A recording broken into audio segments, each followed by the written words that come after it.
Vamos a partir con la retinopatía y vamos a decir que la retinopatía diabética se debe hacer la pesquisa en el diabético tipo 2, o sea, primero hasta cerca del 30% tiene algún grado de retinopatía al momento del diagnóstico y 4 a 8% riesgo de pérdida de la visión.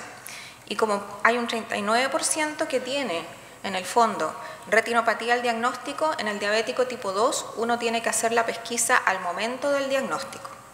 En el caso del diabético tipo 1 es a los 5 años del diagnóstico y realizar por oftalmólogo un fondo de ojo con oftalmoscopía indirecta con biomicroscopía de lámpara hendidura. Y la pesquisa también uno se pueden utilizar otros instrumentos como son la fotografía retinal, que puede servir de pesquisa, pero que no sustituye al fondo de ojo, ya el cual debe ser realizado inicialmente y a intervalos recomendados por un especialista. ¿Y cuáles son esos intervalos?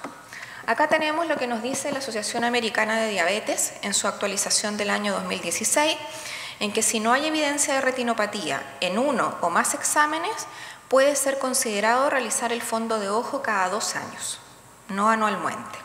Si hay algún grado de retinopatía diabética, hay que repetirlo anualmente y si hay progresión en forma más frecuente. ¿Y qué es lo que dicen nuestras guías chilenas?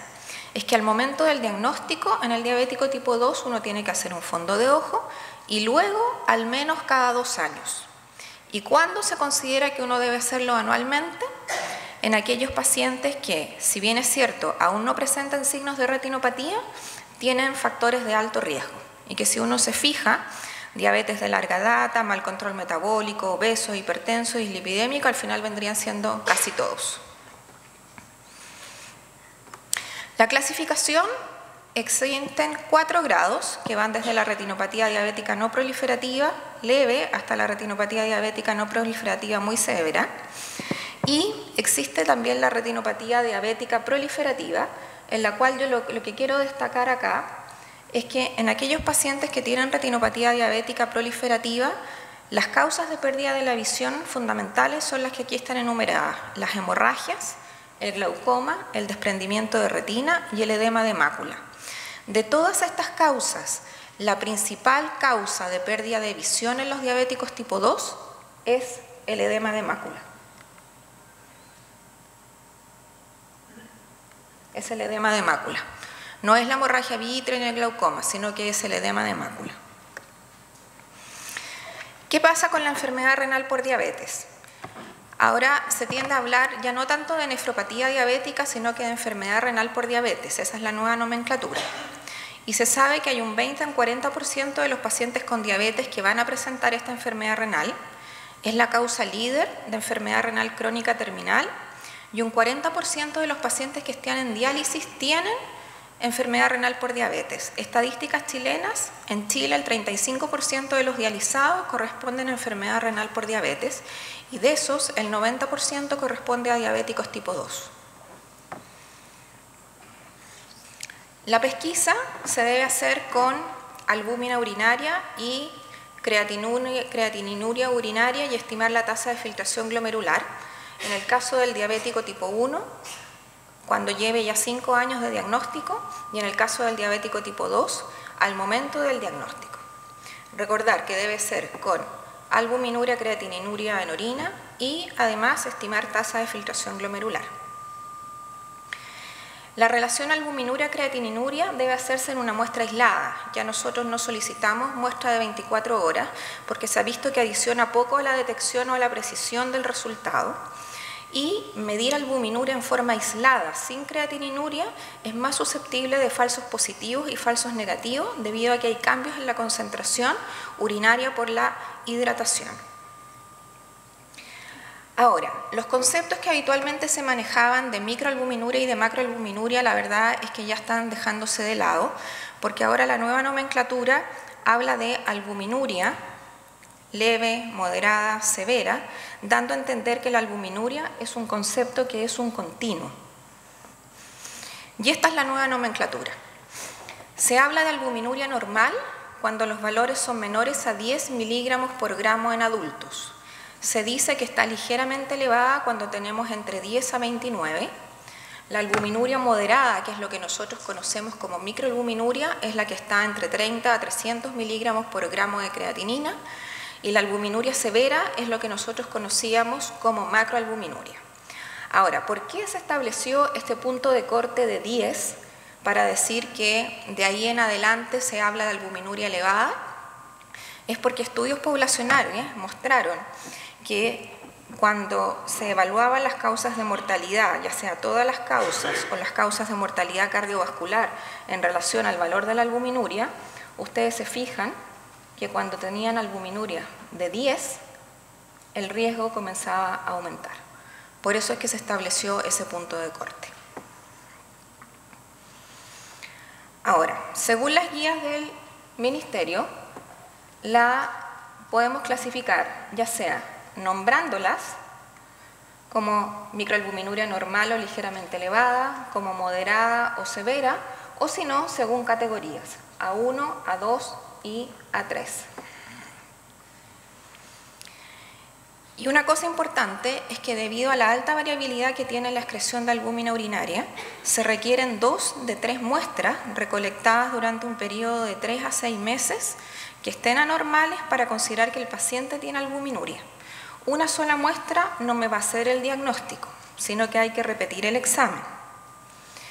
¿Y por qué? Porque existen una serie de condiciones que pueden elevar transitoriamente la excreción de albúmina urinaria, como son que el paciente haya hecho ejercicio las 24 horas previas a la medición, las infecciones, la fiebre, que el paciente esté con una insuficiencia cardíaca congestiva, una hiperglicemia marcada, paciente que esté con menstruación o una hipertensión arterial marcada.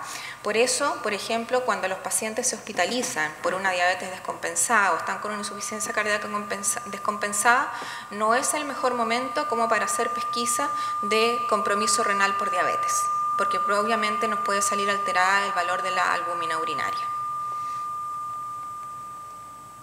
Y lo otro importante, aparte de medir la excreción de albúmina urinaria y creatinina urinaria, hay que medir anualmente una creatinina sérica, independientemente del grado de albuminuria que tenga el paciente, y el valor de creatinina no lo vamos a utilizar en forma aislada, sino que se va a utilizar para estimar la velocidad de filtración glomerular y el estadio de la enfermedad renal crónica si está presente. Una cosa súper importante es cuál es la ecuación que vamos a tener que ocupar. Siempre la ecuación que se ocupa es la MDRD, pero las nuevas guías recomiendan utilizar la ecuación CK-de-EPI para estimar la velocidad de filtración glomerular. ¿Y por qué se hace este cambio? Porque se ha visto que esta ecuación presenta una mayor exactitud y mejora la capacidad predictiva de la filtración glomerular, la predicción de mortalidad y la predicción del riesgo de presentar enfermedad renal crónica. Por ello se considera que CK-de-EPI debería sustituir las fórmulas anteriores. ¿Cuál es el problema de esto? Es que requiere de determinación de la creatinina por un método estandarizado. Y la verdad es que no todos los laboratorios tienen el método establecido como para poder hacer la medición de la creatinina. Pero si el laboratorio tiene estandarizado el método, la idea es usar CK-de-EPI. ¿Y qué nos dicen las guías internacionales? Porque esto es lo que dicen las guías chilenas. Las guías internacionales también van en lo mismo, en que acá señalan que utilizar la creatinina sérica para estimar la velocidad de filtración glomerular, usando fórmulas como MDRD o CK-de-EPI, y que esta última es la preferida para estimar la velocidad de filtración glomerular. O sea, la Asociación Americana de Diabetes también nos está diciendo de que la mejor ecuación es CK-de-EPI. Acá está la clasificación de los grados de enfermedad renal crónica, que ustedes ya saben, así que no se los voy a describir con detalle. Y una cosa importante, ¿cuándo debemos sospechar que el paciente diabético tiene otra causa de la enfermedad renal? Cuando hay ausencia de retinopatía, sedimento de orina activo, es decir, que el paciente tiene leucocituria, tiene hematíes, tiene cilindros hemáticos. Cuando hay un rápido incremento de la proteinuria o un síndrome nefrótico franco. Cuando hay una reducción mayor a un 30% en la velocidad de filtración glomerular dentro de 2 a 3 meses de iniciado IECA o ARA2. Cuando se tiene una hipertensión arterial refractaria a tratamiento. y cuando se tiene síntomas o signos de otras enfermedades sistémicas. Es importante tener esto en cuenta porque muchas veces uno se encuentra con la sorpresa que el paciente tiene otra enfermedad renal y se cree o se atribuye que todo tiene que ser por la diabetes, y no es así. ¿Y cuándo debemos referir al nefrólogo? Cuando sospechamos otra causa de enfermedad renal. Cuando haya manejo de tópicos específicos de enfermedad renal, es decir, cuando el paciente esté con anemia, esté con hiperparatiroidismo, tenga una hipertensión resistente, una enfermedad renal crónica avanzada, ya sea en estadio 4, que es decir, una velocidad de filtración glomerular menor o igual a 30, tiene indicación de referir al nefrólogo, ya que se ha visto que reduce los costos, mejora la calidad de vida y retrasa el ingreso a diálisis. ¿Ya? Así que no hay que esperar a que el paciente tenga velocidad de filtración menores de 15 como para recién derivarlo al nefrólogo. Y pregunta, ¿cómo se hace el diagnóstico de nefropatía diabética incipiente? Con albuminuria moderada persistente, aumento de tamaño renal, aumento de la velocidad de filtración glomerular o proteinuria de 5 gramos en 24 horas. ¿Cuál creen ustedes que es la respuesta correcta? Justamente, la correcta es la A. Acuérdense que albuminuria moderada es lo que nosotros conocíamos como microalbuminuria. ¿Sí? ¿De acuerdo? Aquí hay un paciente, un caso clínico, un paciente diabético tipo 2 que trae un examen de albuminuria de 65 miligramos por gramo de creatinina. ¿Usted qué le indica al paciente? Le dice que tiene una nefropatía diabética confirmada, repite el examen, inicia inhibidores de la enzima convertidora de angiotensina, inicia bloqueadores del receptor de angiotensina. ¿Cuál sería la conducta? ¿Cuál? Justamente, repetir el examen, recuerden, porque existen una serie de condiciones que hacen que se altere la excreción de albúmina urinaria. La neuropatía es una condición que es heterogénea y su detección precoz es importante porque al igual que la nefropatía o la enfermedad renal por diabetes, hay que pensar de que el paciente puede tener una neuropatía de origen no diabético. Y por lo tanto, la neuropatía diabética es un diagnóstico de exclusión. ¿Y cuáles son las otras causas que uno debería descartar?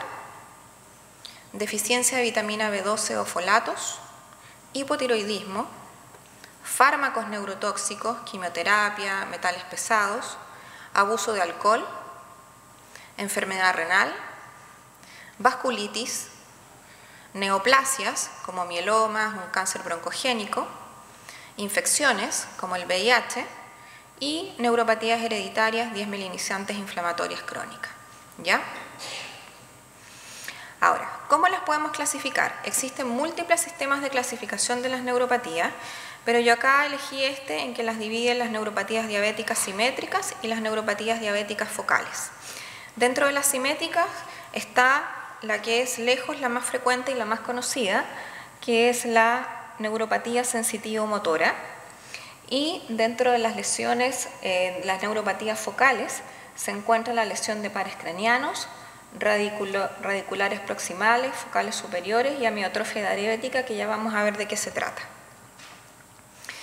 Una cosa importante es que, como yo les decía, la neuropatía sensitivo-motora es lejos la más frecuente. Más del 50% puede ser asintomática y los pacientes están en riesgo de heridas inadvertidas en sus pies. Y la otra neuropatía, que es la neuropatía autonómica cardiovascular, causa morbilidad y mortalidad y incrementa el riesgo de infarto al miocardio silente, por lo tanto hay que sospecharla y ya vamos a ver cuándo vamos a sospechar neuropatía autonómica cardiovascular. La pesquisa se hace al momento del diagnóstico en el diabético tipo 2 y después de 5 años en el diabético tipo 1 y posteriormente al menos en forma anual. Hay que hacer una historia cuidadosa y hay una serie de test que nosotros podemos utilizar para evaluar, como son el test del monofilamento y alguno adicional como el pin prick, que es en el fondo con una aguja que se hacen unos pinchazos en el pie, exámenes de temperatura, sensibilidad vibratoria.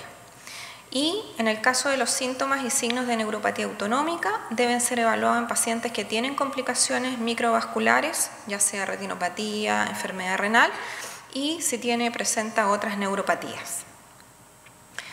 Los test diagnósticos van a depender mucho de la fibra que uno quiera examinar. Porque los síntomas de la neuropatía están definidos por el tipo de fibra que está comprometido, si son fibras pequeñas o fibras largas. Para determinar el compromiso de fibra pequeña nos sirve el pinprick y los umbrales térmicos. Para determinar compromiso de fibra larga está la sensibilidad vibratoria, el monofilamento y los reflejos aquilianos.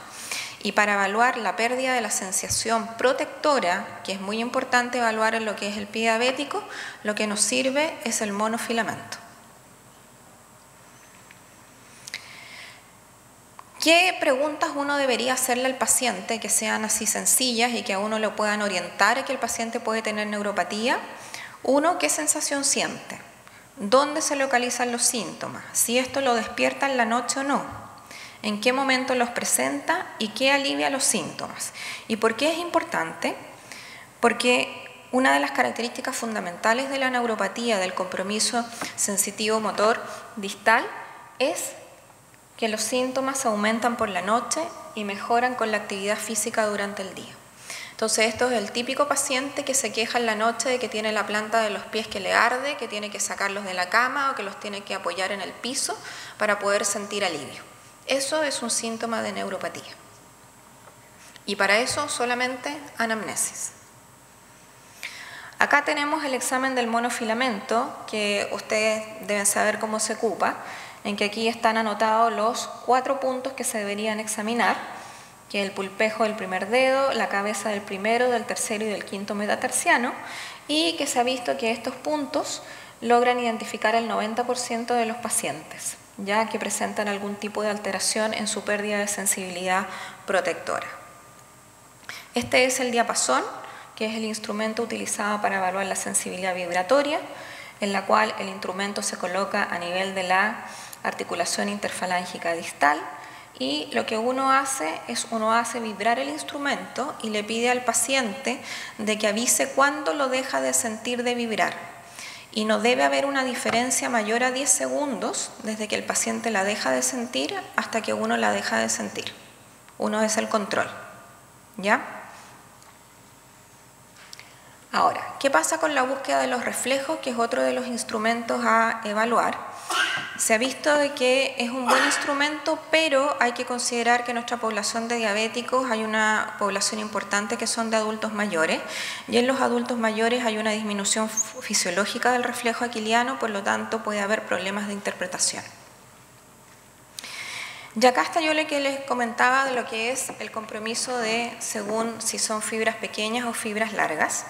Cuando hay compromiso de fibras largas, lo típico que refiere el paciente es que tiene entumecimiento, calambres, debilidad, desequilibrio. Y al examen físico lo que vamos a encontrar es una disminución de los reflejos, pérdida de la propiocepción y de la vibración, y atrofia de músculos pequeños, manos y pies, y debilidad en los pies. Cuando hay síntomas de compromiso de fibra pequeña, son los típicos síntomas quemantes, de ardor. Hay sensación de alodinia, que es esto de que estímulos normales producen dolor en los pacientes, por ejemplo, que se quejan el roce de las sábanas, les produce mucho dolor. Hiperalgesia, hiperestesia. Y acá, para evaluar este tipo de neuropatía, aparte de la anamnesis, si uno quiere hacer algún tipo de test específico, aquí no nos sirve ni en el monofilamento, ni el diapasón, ni los reflejos aquilianos, porque acuérdense que esos instrumentos evalúan compromiso de fibras largas. Si queremos evaluar fibras pequeñas, tenemos que hacerlo con sensación de frío o calor, o pinprick, que es esto de pinchazos. ¿Y qué pasa con la neuropatía autonómica cardiovascular, que es la segunda más frecuente? La primera es la neuropatía sensitivo-motora y la segunda es la autonómica cardiovascular. ¿Cuándo sospecharla? Cuando el paciente presenta un pulso fijo que no se modifica con el ejercicio, cuando hay taquicardia de reposo mayor a 100 latidos por minuto, cuando hay hipotensión ortostática definida como un descenso de la presión arterial sistólica mayor a 20 o de la diastólica mayor a 10, o cuando, por ejemplo, el paciente llega con un electrocardiograma y hay evidencias de que tuvo un infarto, pero el paciente nunca sintió dolor. Un infarto silente también es un indicador de neuropatía autonómica cardiovascular. Pero la neuropatía autonómica no solamente es cardiovascular, sino que puede afectar a los distintos sistemas del organismo, dentro de los cuales está la gastrointestinal, y dentro de las cuales puede haber enteropatía esofágica, la gastroparesia, que fundamentalmente se caracteriza por presencia de náuseas, de vómitos, de saciedad precoz y ocasionalmente por hipoglicemias postprandiales, la constipación y también la diarrea diabética, que es intermitente y a veces con gran urgencia o incluso con incontinencia fecal. Y la genitourinaria, que uno la debería sospechar en los pacientes que refieren disfunción eréctil, en los pacientes, ¿cuándo sospechar vejiga neurogénica? Cuando el paciente tiene infecciones urinarias a repetición, cuando tiene incontinencia o tiene globo vesical. Si tienen algún paciente con esas características, ameritaría un examen de vejiga. Y dentro de las otras neuropatías, yo quise destacar aquí dos. Una, que es el compromiso de los pares craneanos. ¿Por qué? En general es un compromiso que afecta fundamentalmente a los pares oculomotores. Se puede presentar habitualmente en pacientes con mal control metabólico y lo más importante que muchas veces puede ser la primera manifestación de una diabetes. Por lo tanto, si a ustedes les llega un paciente con una parálisis, por ejemplo, del tercer par, tienen que descartar una diabetes. Lo importante de esta neuropatía de pares craneanos es que es transitoria, suelen durar de 2 a 3 meses, por lo tanto eso hay que darle tranquilidad al paciente y que pueden ser dolorosas en algunos casos. Y la otra, la miotrofia diabética, también es una neuropatía poco frecuente que aparece en periodos de descompensación metabólica, preferentemente en pacientes mayores de 50 años, y que afecta a la cintura pelviana, que es lo que se ve acá, y con una gran atrofia del cuádriceps, que los pacientes refieren muchísimo dolor y son pacientes que no se pueden, si están sentados, no se pueden poner de pie, ¿ya? Y se caracteriza además porque hay disminución o ausencia de los reflejos osteotendíneos. Esto en general requiere manejo en policlínico del dolor porque son tremendamente dolorosas e incluso en algunos casos ha requerido el uso hasta de inmunoglobulinas. Y otras manifestaciones de disautonomía, la que yo quiero acá destacar es la hipoglicemia asociada a falla autonómica. ¿Qué es lo que significa eso? La hipoglicemia asociada a falla autonómica son aquellos pacientes de que hacen hipoglicemias pero que no tienen síntomas. ¿Ya? Es un paciente que tiene un hemoglucotés de 40 y no tiene ningún síntoma. ¿Ya? Y eso es porque toda la primera escala de los síntomas de alerta, palidez, taquicardia, sudoración, sensación de hambre, lo pierden. Por lo tanto, son pacientes que no se dan cuenta cuando están con hipoglicemia. Por lo tanto, si ustedes se encuentran con un paciente con esas características, tienen que sospechar que tiene una disfunción autonómica. Ahora, puse acá el pie diabético porque en realidad tiene mucha relación con la neuropatía. Bueno, y todos saben ustedes que es la primera causa de amputaciones no traumáticas. Se sabe que a lo largo de la vida un 15 o un 25% de los diabéticos va a presentar alguna úlcera. La recurrencia es de un 60% y el 85% de las amputaciones son precedidas por una úlcera en el pie. Un paciente que ha sido amputado de una extremidad, el riesgo de que sufra una amputación de la extremidad contralateral puede llegar hasta un 42% 1 a 3 años después de la primera amputación. Y la sobrevida de estos pacientes después de una amputación mayor es de un 40 a un 80%. Y una cosa importante es que la mitad de estas amputaciones y úlceras del pie son prevenibles. Y un dato importante es que según la encuesta nacional de salud, la última encuesta mostró de que había un 48% de los pacientes diabéticos que nunca se les había hecho un examen de pie. Y esto es absolutamente prevenible examinando los pies de los pacientes. ¿Cuáles son los factores de riesgo para que el paciente tenga esta complicación? Bueno, un paciente que ya está amputado previo, que haya tenido historia de úlcera, que tenga neuropatía, que tenga deformidades del pie, que tenga enfermedad vascular, un paciente que tiene deterioro de la visión, que obviamente puede chocar con algún objeto, se puede tropezar y obviamente hacerse una herida. Se ha visto que los pacientes que tienen enfermedad renal por diabetes también están más expuestos a problemas en los pies, el mal control metabólico, el tabaquismo, la larga duración de la diabetes, el sexo masculino acá se ve desfavorecido. pobre educación en diabetes y condiciones sociales adversas. Ahora, esto es un cuadro resumen de los factores que favorecen la aparición de úlcera en el paciente con diabetes, y acá lo central del pie diabético es el compromiso neuropático. Y el compromiso neuropático en el pie diabético puede ser de 3 tipos: compromiso autonómico, compromiso sensitivo y compromiso motor. El compromiso autonómico, ¿cómo nosotros lo evaluamos? Simplemente mirando el pie y viendo que el paciente tiene un pie que está reseco, que tiene fisuras, que tiene callosidades. ¿Ya? ¿Cómo evaluamos el compromiso neuropático motor? Es aquel paciente que presenta atrofia de los músculos interóseos y que eso va a llevar a la aparición de deformidades como alus valgus, orejas en carro o martillo, aumento o prominencia de las cabezas metatarsales. Y el compromiso sensitivo está dado obviamente por alteración de la percepción del dolor, la temperatura y la propiocepción. Todos estos factores se conjugan para que se formen callos, lo cual genera una zona de mayor presión, y al generar una zona de mayor presión puede favorecer que bajo el callo se nos forme una úlcera. O sea, a esto nosotros le sumamos un trauma externo, aumenta el riesgo de que se forme una úlcera. Por lo tanto, importante recordar, en el pie diabético tenemos 3 compromisos neuropáticos.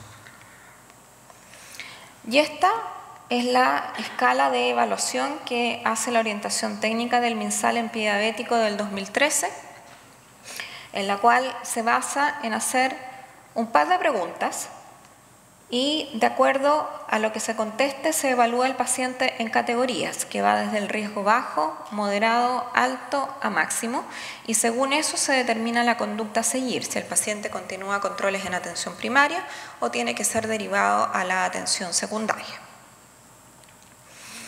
Ahora, pregunta, como para reforzar concepto. La alteración neurológica que se presenta con mayor frecuencia en el diabético es la neuropatía motora proximal, la sensitivo-motora distal, la motora o la autonómica cardiovascular. ¿La B? Sí, esa es la correcta. Pero recuerden, no olvidar que la segunda más frecuente es la neuropatía autonómica cardiovascular, que se asocia con alta mortalidad y morbilidad. ¿Cuál es la medida preventiva común de las complicaciones microvasculares? Prevención. El control estricto de la presión arterial, el control estricto de la glicemia, el control del colesterol o la reducción de la ingesta de proteínas.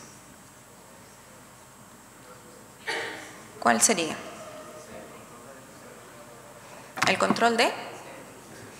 Sí, efectivamente el control estricto de la glicemia. Y esto está avalado por varios estudios.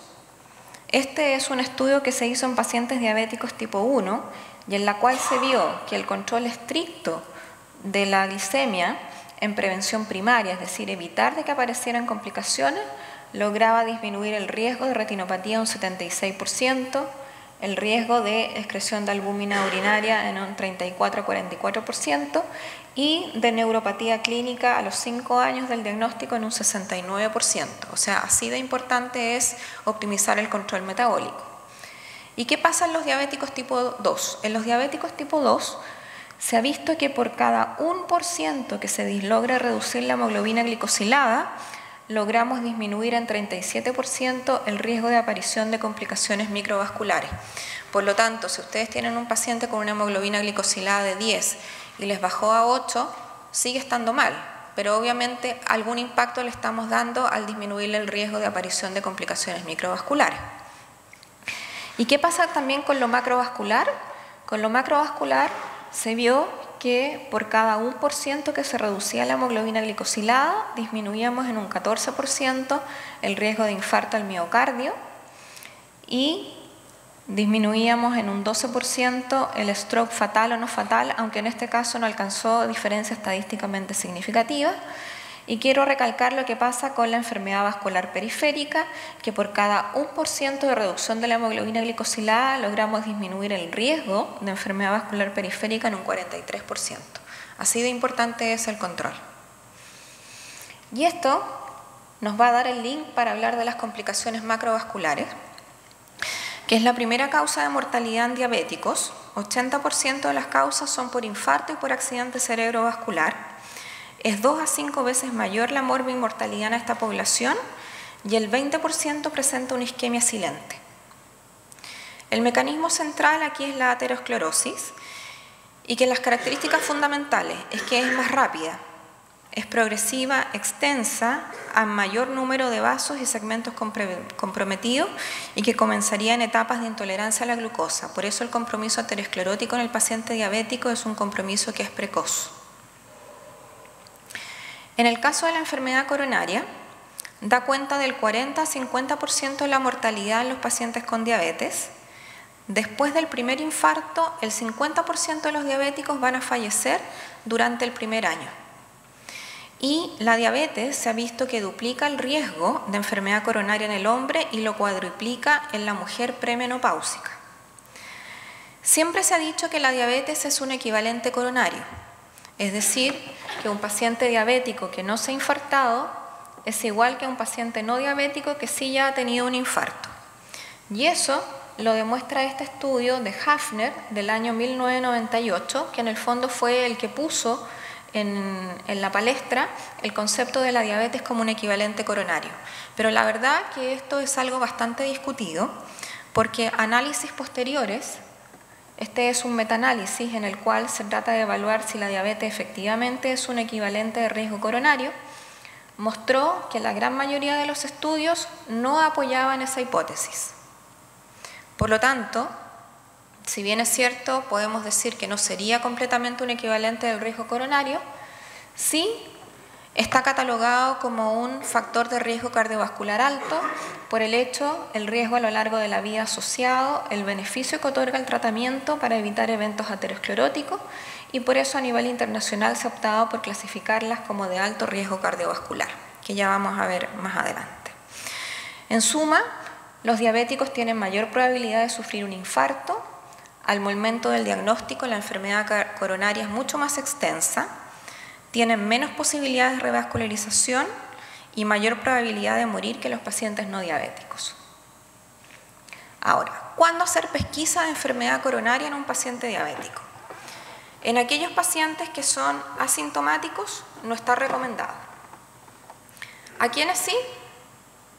Aquellos que tienen síntomas cardíacos típicos o atípicos, aquellos que tienen signos o síntomas asociados a enfermedad vascular, como soplos carotídeos, claudicación, enfermedad vascular periférica, y en aquellos pacientes que tienen anormalidades al electrocardiograma, ya sugerentes de que tuvieron un infarto silente. En esos casos está recomendado hacer pesquisa dirigida a enfermedad coronaria utilizando test de esfuerzo, ecocardiograma, ecodobutamina o exámenes de medicina nuclear. ¿Qué pasa con la enfermedad cerebrovascular? Da cuenta de un 15 al 27% de todos los episodios, suele presentarse en edades más tempranas y la mayoría se presenta como infarto cerebral, no como un ataque isquémico transitorio. Por lo tanto, esto habla de que la mayoría de los pacientes compromiso cerebrovascular se asocia a irreversibilidad. Y la diabetes además es un fuerte predictor de recurrencia. Hay 2 a 5 veces mayor riesgo de que un diabético que haya tenido un accidente vascular vuelva a presentarlo. ¿Y qué pasa con la enfermedad vascular periférica? Importante que puede ser asintomática hasta etapas avanzadas. Se presenta al igual que la enfermedad coronaria y la enfermedad cerebrovascular en etapas más tempranas. Es más severa en la extensión y los resultados después de algún procedimiento de revascularización, la verdad es que son peores que la población general. Habitualmente en el diabético el compromiso es de arterias bajo la rodilla, es un compromiso simétrico, multisegmentario, en el sentido que las estenosis pueden inclusive afectar vasos colaterales. Importante, un 75% es asintomático, aun cuando tengan un índice tobillo-brazo menor a 0.9. ¿Ya? ¿Y esto por qué se debe? Porque acuérdense que en el pie del paciente diabético hay un compromiso neuropático que contribuye a retrasar el diagnóstico de enfermedad vascular y por eso los pacientes caminan y no sienten dolor, pese a que no tengan pulsos. Bueno, el diagnóstico, síntomas de claudicación intermitente, ausencia de pulsos periféricos, pero recordar que hay un 10 a un 15% de personas que congénitamente tienen ausencia del pulso pedio, por eso siempre hay que examinar no solamente el pulso pedio, sino que también el tibial posterior, cuando hay presencia de soplos y cuando hay evidencias de isquemia crítica. Acá, dentro de todos estos test diagnósticos, el que más se recomienda y que es más sencillo es el índice tobillo-brazo, pero que la única complejidad que tiene es que requiere del uso de un ecodoppler para evaluar los pulsos. No sirve acá usar el esfingo y tomar la presión con el manguito, eso no es lo que está estandarizado. Y ustedes acá ven que para el diagnóstico de enfermedad vascular periférica, con valores menores a 0.9, uno habla de que el paciente tiene enfermedad vascular. Pero, ojo, muchos pacientes diabéticos, cuando se les hace este examen, pueden tener valores iguales o mayores a 1.4 y eso no indica, no descarta que puedan tener enfermedad vascular periférica, porque en el fondo lo que esto traduce es que hay una calcificación de la capa media arterial que la hace menos compresible, pero eso no significa o no nos descarta que no vaya a tener un compromiso vascular de base. Y para prevenir las complicaciones macrovasculares, acá lo fundamental es el manejo de los factores de riesgo. Existen algunas recomendaciones que son comunes y que es lo que establece las guías del enfoque de riesgo para la prevención de enfermedad cardiovascular del Ministerio, como son no fumar, realizar actividad física, los pacientes con obesidad o sobrepeso que tienen que bajar de peso. Y existen otros objetivos ya más específicos como son el control de la presión, el control de lípidos, el uso de la aspirina y el control metabólico, que no me voy a referir porque ya vieron algo de eso en la presentación anterior. ¿Qué pasa con el control de la presión arterial? Esto, según lo que dicen los estándares de la Asociación Americana de Diabetes, los objetivos son presiones arteriales sistólicas menores de 140 y diastólicas menores de 90, y se puede plantear objetivos menores de 130 o menos de 80 en aquellos pacientes diabéticos que son jóvenes o aquellos que tienen albuminuria, hipertensión o tienen uno o más factores de riesgo cardiovascular si se logran alcanzar sin efectos adversos importantes de las drogas. ¿Y qué es lo que dicen las guías chilenas de enfoque de riesgo cardiovascular? Está de acuerdo con que el punto de corte son valores menores a 140-90 en los menores de 80 años, incluidos los pacientes con diabetes mellitus, en aquellos con enfermedad renal crónica y proteinuria, definida aquí como albuminuria moderada hacia arriba, menor a 130-80, y en aquellos pacientes con enfermedad renal crónica sin proteinuria, el valor es el mismo que en el resto de los pacientes diabéticos, población general, menos de 140/90. Aquellos pacientes, lo que dice los estándares de la ADA, aquellos pacientes con presiones arteriales mayores a 120/80 deben ser aconsejados sobre cambios en su estilo de vida. Los que tienen presiones ya de 140/90 hacia arriba, hay que confirmarla y que esté confirmada, y una vez confirmada, aparte de indicarle cambio de estilo de vida, hay que iniciar inmediatamente terapia farmacológica, no hay que esperar. Y la terapia farmacológica debe incluir algún bloqueador del sistema renina-angiotensina-aldosterona, pero no ambos. No se recomienda la asociación, usamos uno o usamos el otro. Generalmente se requieren múltiples fármacos y esto es importante. Considerar administrar uno o más antihipertensivos al momento de acostarse. ¿Por qué? Porque en los pacientes diabéticos se pierde este dip nocturno en el cual baja la presión y se ha visto que la pérdida de este dip nocturno aumenta el riesgo de eventos cardiovasculares. Por eso es que se aconseja que alguno de los fármacos antihipertensivos tiene que ser dado en la noche. Y lo otro importante es que si nosotros usamos IECA, usamos diurético, tenemos que monitorizar la creatinina, la velocidad de filtración glomerular y la calemia. ¿Qué pasa con lo que es el control del colesterol? Aquí la verdad es que ha habido bastante controversia desde que el año 2013 salieron las nuevas guías del Colegio Americano de Cardiología y de la Asociación Americana de Cardiología, en la cual se establecieron 4 grupos de riesgos. Y dentro de estos grupos de riesgo, el tercer grupo corresponde a los individuos con diabetes en edades de 40 a 75 años y que tengan colesterol LDL entre 70 y 189. Según esta guía, los pacientes diabéticos deberían recibir estatinas, ¿ya? O sea, prácticamente todos. ¿Y qué es lo que dice la Asociación Americana de Diabetes al respecto acoge en parte las guías en que señala pacientes de 40 a 75 años sin factores de riesgo cardiovascular, hay que darle de todas maneras estatinas de intensidad moderada.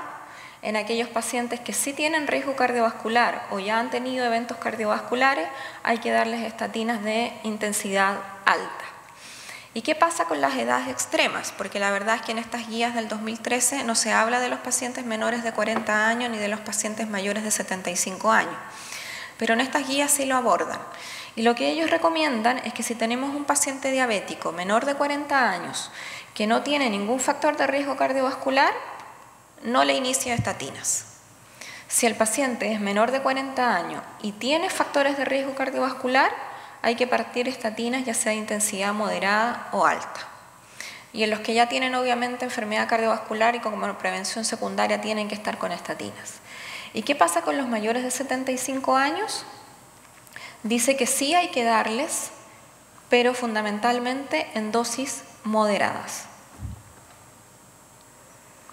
Y estas son lo que califican las guías del 2013 como estatinas de alta intensidad, que son aquellas que tienen que disminuir los valores de colesterol LDL mayor o igual a un 50%, y las de moderada intensidad, que son las que reducen el colesterol LDL entre un 30 a un 49%. Ahora, en las guías chilenas, en relación a lo que es el perfil de colesterol, se establece que la diabetes mellitus es un factor de alto riesgo cardiovascular. Por lo tanto, no es necesario aplicar tablas de estratificación de riesgo, sino que por el solo hecho de ser diabético, el paciente ya es considerado de alto riesgo cardiovascular. Y eso define que desde el punto de vista de lo que es el colesterol, se establezcan metas. Y lo que dice es que el uso de estatinas se recomienda para la reducción del riesgo cardiovascular en la diabetes, particularmente en las personas mayores de 40 años, independientemente de sus niveles basales de colesterol LDL. Y establece una meta, cosa que en las guías de la AJA del 2013 no se establecen metas. No dice hasta cuándo hay que llegar. En cambio, acá en las guías chilenas sí establece de que la meta a lograr en el paciente diabético son valores de colesterol LDL menores a 70 o reducciones de un 50% de los valores basales. Y nuevamente acá habla de las reducciones según la potencia de las estatinas. Reducción alta, que reduce mayor o igual a un 50%, moderada entre un 30 y un 50% y baja a menos de un 30%. Esto es exactamente igual a lo que sale en las guías de la Asociación Americana de Diabetes. Y bueno, este es el algoritmo que establece el MinSal, en el fondo en cual el paciente si tiene criterios independientes de alto riesgo cardiovascular, entre los cuales está la diabetes, no hay que hacer estimación de riesgo según tabla, sino que directamente es considerado de alto riesgo cardiovascular y por lo tanto los objetivos terapéuticos son colesterol LDL menor a 70 o mayor a un 50% reducción, hemoglobinas glicosiladas menores de 7, presión arterial menor a 140/90 y si el paciente tiene enfermedad renal crónica con albuminuria, menor a 130/80. ¿Y qué pasa con el uso de la aspirina? Que preguntaron anteriormente. La verdad es que no hay nada claramente establecido. Como prevención secundaria está absolutamente claro que sí hay que usar aspirina, pero en prevención primaria siempre ha estado la controversia. Pero lo que es lo que nos dicen las guías. La Asociación Americana de Diabetes establece que aquellos diabéticos, ya sea tipo 1 o tipo 2, que están en alto riesgo cardiovascular, uno debería indicarles aspirina como prevención primaria. ¿Y quiénes son estos individuos? Son aquellos hombres y mujeres que tienen 50 años o más y que tienen algún factor de riesgo cardiovascular mayor, como son historia prematura de enfermedad cardiovascular en la familia, hipertensión, tabaquismo, dislipidemia o que tengan albuminuria. Y no está recomendada el uso de aspirina en pacientes que tienen bajo riesgo cardiovascular y en aquellos pacientes que son menores de 50 años y que tienen múltiples factores de riesgo cardiovascular, la verdad es que no se pronuncia. Lo único que dice es que queda a criterio, a juicio clínico. Y Creo que esa es la última.